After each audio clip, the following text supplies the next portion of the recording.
Bueno, ¿qué tal amigos? Un saludo muy especial a todos mis oyentes, a los seguidores que tengo en YouTube y Spotify. Continuamos con nuestra lectura del libro La isla misteriosa de Julio Verne, capítulo 2, parte 17. Esta parte se titula El salvaje cuenta su pasada vida de criminal. Estas últimas palabras justificaban los presentimientos de los colonos. Había en la vida de aquel infeliz algún funesto pasado, espiado quizás a los ojos de los hombres, pero el cual su conciencia no la había absuelto todavía. En todo caso, el culpado tenía remordimientos, se arrepentía, y sus nuevos amigos habían estrechado cordialmente aquella mano que le pedía, pero él se creía indigno de tenerla a hombres honrados. Sin embargo, después de la escena del jaguar, no volvió al bosque y desde aquel día no dejó ya el recinto del Palacio de Granito.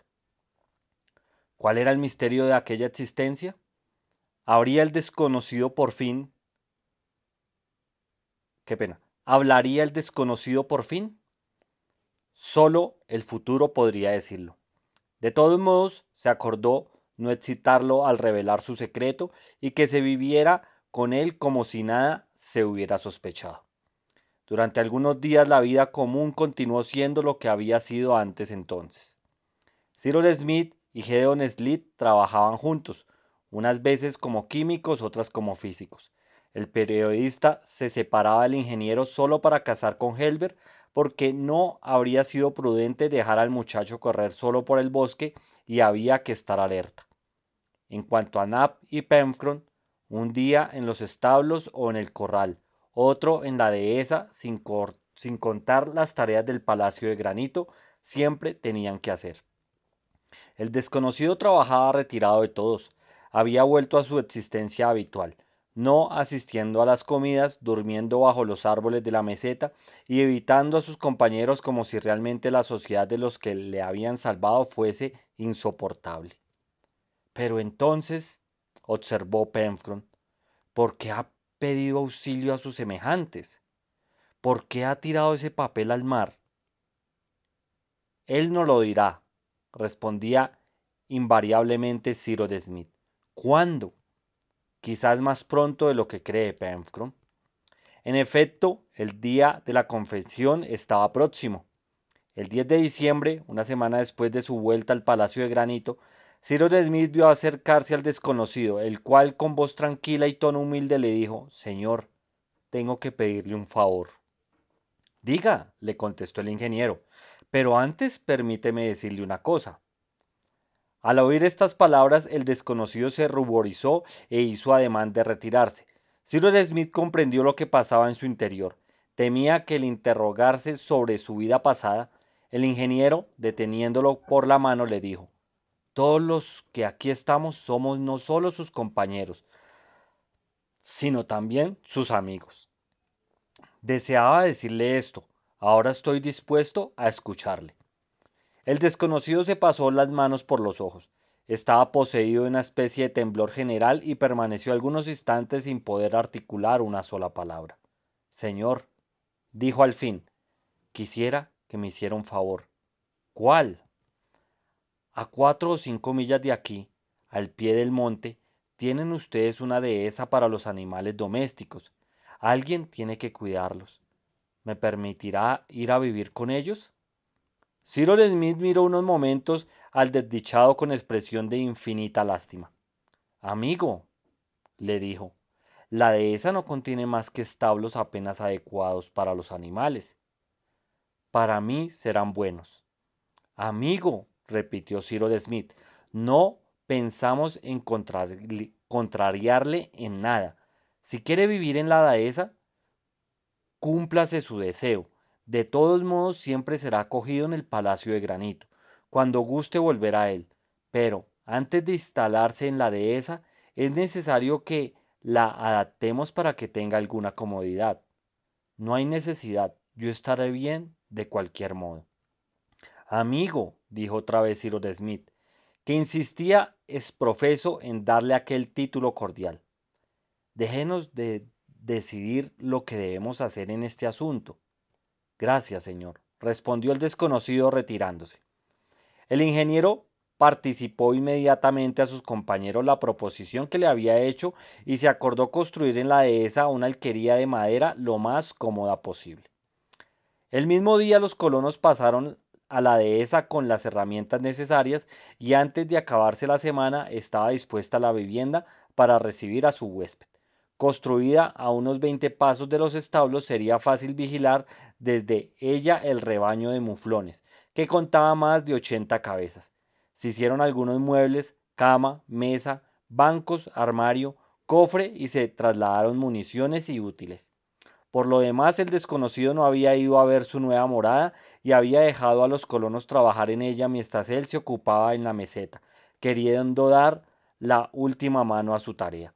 En efecto, gracias a su actividad, todas las tierras estaban labradas y preparadas para recibir la simiente, cuando llegara el momento oportuno. El 20 de diciembre se acabaron todas las operaciones de instalación en la dehesa. El ingeniero anunció al desconocido que su vivienda estaba preparada para recibirlo y éste respondió que iría a dormir aquella misma noche. Al atardecer los colonos estaban reunidos en el Palacio de Granito.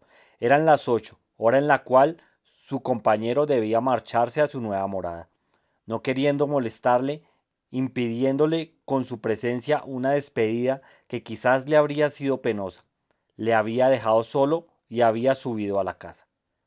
Hacía pocos instantes que estaban conversando en el salón cuando sonó un ligero golpe en la puerta y casi al mismo tiempo entró el desconocido que sin más preámbulos dijo: Señores, antes de dejarles, conviene que sepan mi historia. Voy a referírsela. Aquellas palabras causaron viva impresión en Cyrus Smith y sus compañeros. El ingeniero se levantó y dijo: No le preguntamos nada, amigo. Está en su derecho guardando el silencio. Mi deber es hablar. Siéntese. Permaneceré de pie. Como guste. Estamos dispuestos a oírle, repuso Cyrus Smith. El desconocido estaba en un rincón de la sala, un poco protegido por la penumbra. Tenía la cabeza descubierta y los brazos cruzados sobre el pecho, y en aquella postura, con voz sorda y como quien se esfuerza para hablar, les hizo el siguiente relato, que no fue interrumpido una sola vez por el auditorio. El 20 de diciembre de 1854, un yate de recreo y de vapor llamado Duncan, perteneciente al Laird escocés Lord Glenarvan, echaba el ancla en el cabo Mernulini, en la costa occidental de Australia, a la altura del paralelo 37. A bordo de aquel yate iba Lord Glenarvan, su mujer, un mayor del ejército inglés, un geógrafo francés, una joven y un mancebo, ambos hijos del capitán Grant, cuyo buque, el Britannia, se había perdido un año antes con todo lo que llevaba. El Duncan iba mandado por el capitán John Mangles y tripulado por unos 15 hombres de marinería. La causa de hallarse el yate en aquella época en las costas de Australia era la siguiente. 6 meses antes, el Duncan había encontrado y recogido en el mar de Irlanda una botella que contenía un documento escrito en inglés, en alemán y en francés. Aquel documento decía en síntesis que aún quedaban 3 hombres que habían sobrevivido al naufragio del Britannia: el capitán Grant y 2 marineros que habían hallado refugio en una tierra cuya latitud estaba expresada con claridad, pero cuya longitud era ilegible por hallarse borrada por el agua del mar. La latitud era 37 grados 11 minutos austral. Siendo pues la longitud desconocida, para encontrar con seguridad la tierra habitada por el capitán Grant y sus 2 compañeros de naufragio, era necesario seguir el paralelo 37 por todos los continentes y mares.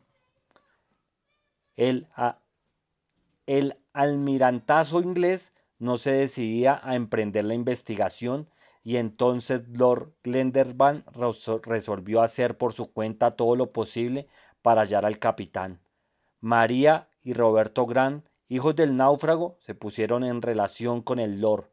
El Duncan fue equipado para una larga campaña, en la cual los hijos del capitán y la familia del Lord quisieron tomar parte, y el yate, saliendo de Glasgow, se dirigió al Atlántico, pasó el estrecho de Magallanes, subió por el Pacífico hasta la Patagonia, donde, según la primera interpretación del documento, podía suponerse que se hallaba el capitán Grant prisionero de los indígenas. El Duncan desembarcó sus pasajeros en la costa occidental de la Patagonia y marchó para recogerlos a la costa oriental junto al cabo Corrientes.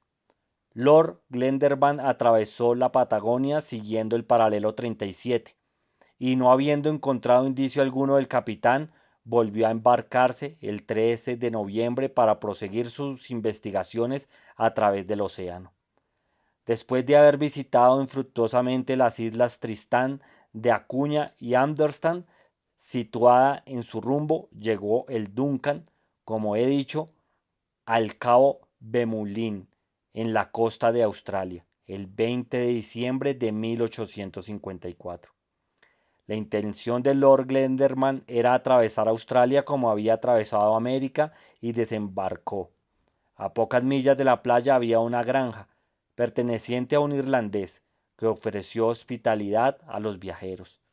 Lord Glenderman manifestó al irlandés los motivos de su viaje y de su llegada a aquel lugar y le preguntó si había oído hablar de un buque inglés de 3 palos llamado Britannia, que se hubiese perdido en la costa de Australia de 2 años a aquella fecha. El irlandés no sabía nada de aquel naufragio, pero con gran sorpresa de los circunstantes, uno de sus criados intervino y dijo: Milord, puedo dar gracias a Dios. Si el capitán Grant vive todavía, es indudable que se halla en Australia. ¿Quién es usted?, preguntó Lord Glendervan. Un escocés como usted, milord, respondió aquel hombre, y además uno de los compañeros del capitán Grant, uno de los náufragos del Britannia. Aquel hombre se llamaba Ayrton, era en efecto el contramaestre del Britannian, como lo demostraban sus papeles, pero separado de su capitán en el momento en que el buque se hacía pedazos sobre los arrecifes. Había creído hasta entonces que aquel había perecido con toda la tripulación y que él solo había sobrevivido el naufragio. Pero, añadió, no es en la costa occidental, sino en la oriental de la Australia, donde se perdió el Britannia.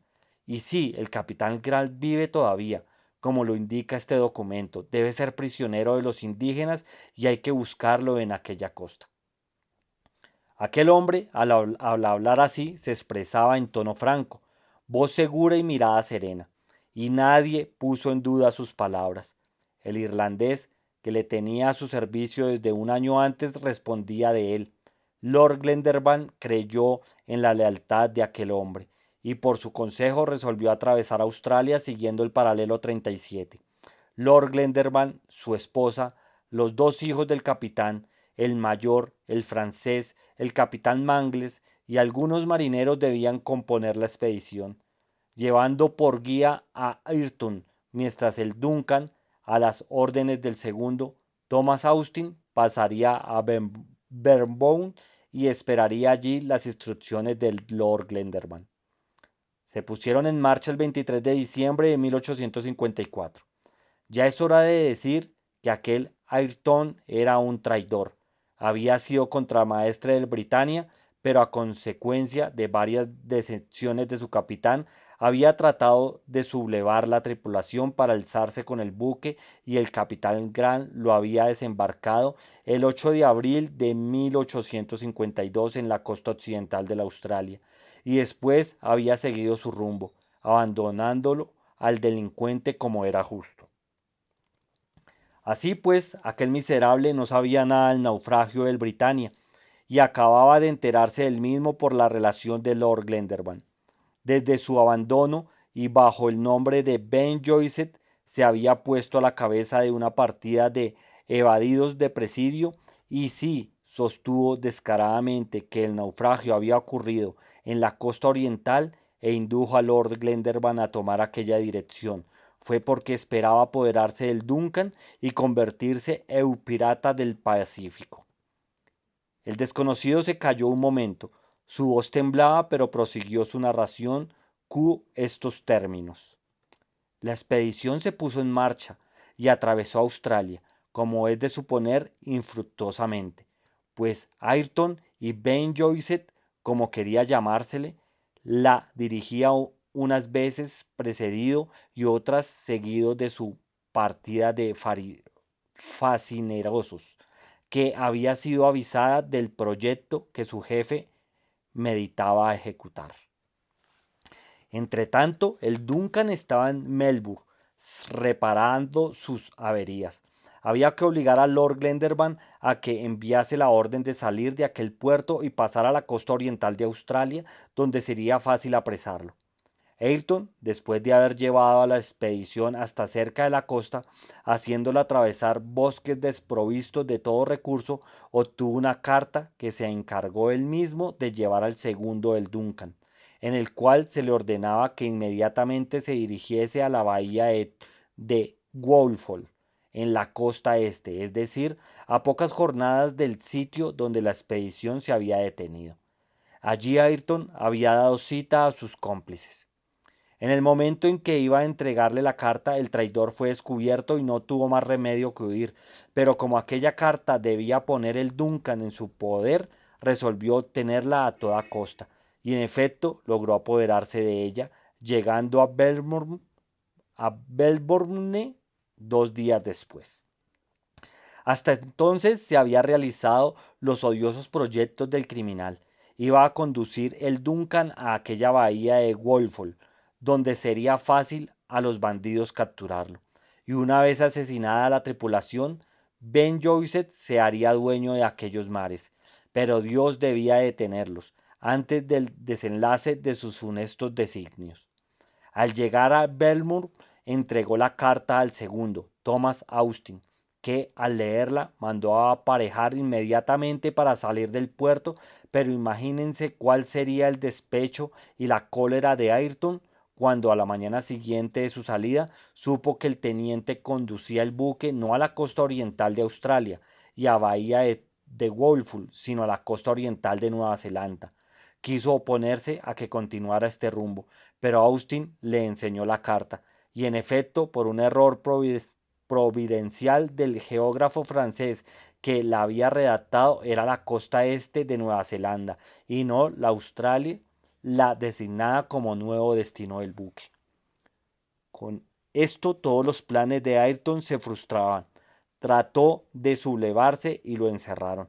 Así llegó a la costa de Nueva Zelanda sin saber lo que había sido de sus cómplices ni de Lord Glenarvan. El Duncan anduvo por aquella costa hasta el 3 de marzo. Aquel día Ayrton oyó varios cañonazos. Eran las carronadas del Duncan, que hacían salvas, y en breve llegaron a bordo Lord Glenarvan y los suyos. Había pasado lo siguiente. Lord Glenarvan, después de 1000 fatigas y peligros, había podido terminar el viaje y llegar a la bahía de Woolfolk, en la costa oriental de Australia. No hallando allí al Duncan, telegrafió al Vermont y le respondió: Duncan salió 18 del corriente, destino desconocido. En vista de esta contestación, Lord Glenarvan sospechó que su yate había caído en poder de Ben Joyce, convirtiéndose en barco de piratas. No quiso, sin embargo, abandonar la partida. Era hombre intrépido y se hizo llevar a la costa occidental de Nueva Zelanda. La atravesó siguiendo el rastro del capitán Grant, pero al llegar a la costa oriental, con gran sorpresa suya y por disposición divina, encontró al Duncan a las órdenes de su teniente, que le esperaba hacía 5 semanas. Era el 3 de marzo de 1865. Lord Glenarvan estaba, pues, a bordo del Duncan, pero también estaba Ayrton. Compareció delante del Lord, el cual quiso obtener de él todo lo que pudiese saber acerca del capitán Grant, pero Ayrton se negó a decir nada. Lord Glenarvan entonces le anunció que en el primer punto donde hiciese escala le entregaría a las autoridades inglesas. Ayrton permaneció mudo. El Duncan siguió su rumbo recorriendo el paralelo 37 y, entrando Lady Glenarvan, trató de vencer la resistencia del bandido. En fin, cediendo a su influencia, Ayrton propuso que en cambio de las noticias que pudiera dar, en vez de entregarlo a las autoridades inglesas, lo abandonasen en una isla del Pacífico. Y Lord Glenderman, dispuesto a todo para saber lo concerniente al capitán Grant, consistió en ello. Ayrton refirió entonces su vida, y su narración puso de manifiesto que nada sabía desde el día en que el capitán Grant le había desembarcado en la costa australiana. Sin embargo, Lord Glenderman cumplió la palabra que había dado. El Duncan continuó su rumbo y llegó a la isla Tabor. Allí sería abandonado Ayrton, y allí también, por un verdadero milagro, fue encontrado el capitán Grant y sus dos hombres precisamente bajo el paralelo 37. El bandido iba, pues, a reemplazarlos en aquel islote desierto, y en el momento de salir del yate, Lord Glenderman le dirigió estas palabras. Aquí Ayrton quedará alejado de toda tierra y sin comunicación posible con sus semejantes. No podrá huir de este islote donde el Duncan le deja. Estará solo, bajo la mirada de un Dios que lee en lo más profundo de los corazones, pero no estará ni perdido ni ignorado como estuvo el capitán Grant. Por indigno que sea del recuerdo de los hombres, estos se acordarán de usted, ya que sé dónde está, y sabiendo, sabré dónde encontrarlo. No lo olvide jamás. El Duncan aparejó y desapareció. Era el 18 de marzo de 1855.